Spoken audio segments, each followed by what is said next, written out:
क्रांती news, आवाज सर्वसामान्यांचा। 46° उन्हात आडगाव बुद्रुक येथे शेतकऱ्यांचे आंदोलन। लक्ष्मीकांत दादा कौटकर यांची प्रकृती खालावली। अकोला अकोट आडगाव बुद्रुक येथील ई क्लास जमिनीवर गट नंबर 249 सुरू असलेल्या सौर ऊर्जा प्रकल्पाच्या मनमानी कारभाराविरोधात काल 15 मे रोजी शेतकरी संघटनेच्या वतीने तीव्र धरणे आंदोलन करण्यात आले। विदर्भातील 46°C भीषण उन्हात दिवसभर आंदोलनाला बसल्यामुळे शेतकरी संघटनेचे विदर्भ अध्यक्ष लक्ष्मीकांत दादा कौटकर यांची प्रकृती अचानक खालावली। मेघा इंजिनिअरिंग कंपनीने शासकीय शेततळे बुजवल्यामुळे, पाण्याचे मार्ग बंद केल्यामुळे आणि शेतकऱ्यांचे रस्ते अडवल्यामुळे हे आंदोलन छेडण्यात आले होते। कमी भाडे तत्वावर जमीन घेऊन कंपनीचे अधिकारी स्थानिक शेतकऱ्यांवर दादागिरी करत असल्याचा आरोप यावेळी करण्यात आला।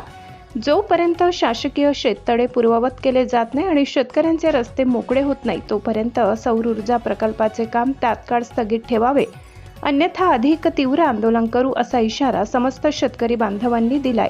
महाराष्ट्र क्रांती न्यूजसाठी अकोला जिल्हा प्रतिनिधी इम्रान खान।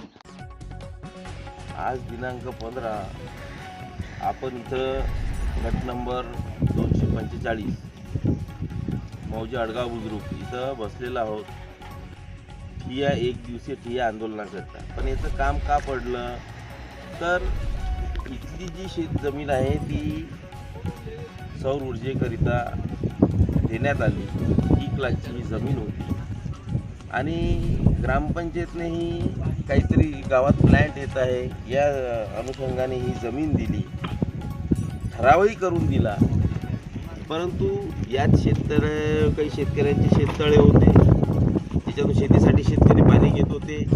या कंपनीने ते शेततळे बुजण्याचा प्रयत्न केला। एक शेततळे पूर्णपणे बुजवले आणि धरणात येणारा तलावात येणारा इनलेट आणि आउटलेट बंद केली, त्यात सौर पॅनल उभारले। तर मागच्याच वर्षी हे सगळं पूर्ववत करावं यासाठी आम्ही मागणी केली होती। आम्ही याकरिता मागच्या वर्षी जे सुनावणे तहसीलदार होते तेही आले, लेखीमध्ये कंपनीने दिलं की हे सगळं आम्ही पूर्ववत करू।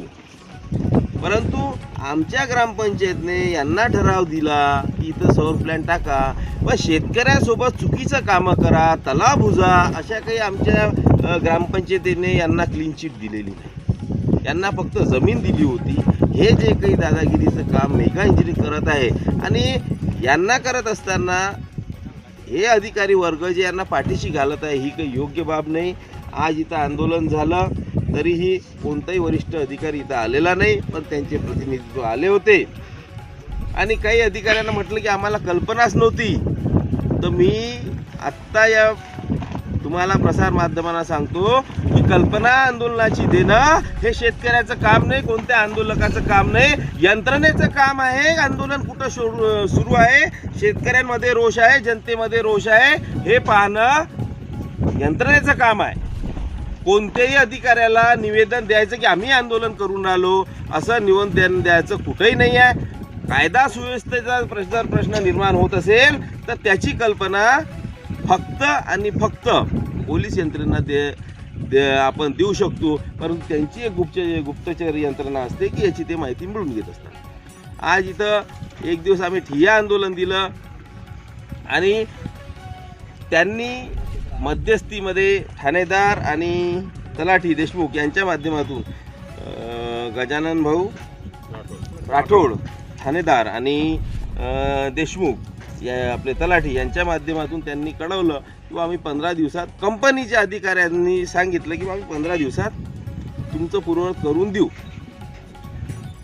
15 दिवसात त्यांचं म्हणणं आहे, आधी यांनी 1 वर्ष गमावलं, आता आम्ही यांना 7 दिवसाचा इथून इकडे वेळ देतो। या 7 दिवसात जर यांनी हे काम केलं म्हणजे 22 तारखेपर्यंत तर आम्ही समाधानी आहोत, नाहीतर 23 तारखेला शेतकरी संघटनेचं आडगावमध्ये शिबिर आहे, त्याच्यात काही मुद्द्यावर ठराव घेण्यात येत आहे। या मुद्द्याचा जर ठराव त्याच्यात जर झाला तर यापुढे आम्ही शांततेनं आंदोलन करणार नाही। हा निव्वळ फक्त त्यातला आम्ही त्या रस्त्यातले पॅनल काढू नये तर हा प्लॅन्टच बंद पाडून टाकू, एवढे बोलतो आणि संपवतो। अशाच नवनवीन बातम्या पाहण्यासाठी आमच्या महाराष्ट्र क्रांती न्यूज या YouTube चॅनलला लाईक करा, सबस्क्राईब करा आणि बेल आयकॉनला प्रेस करा।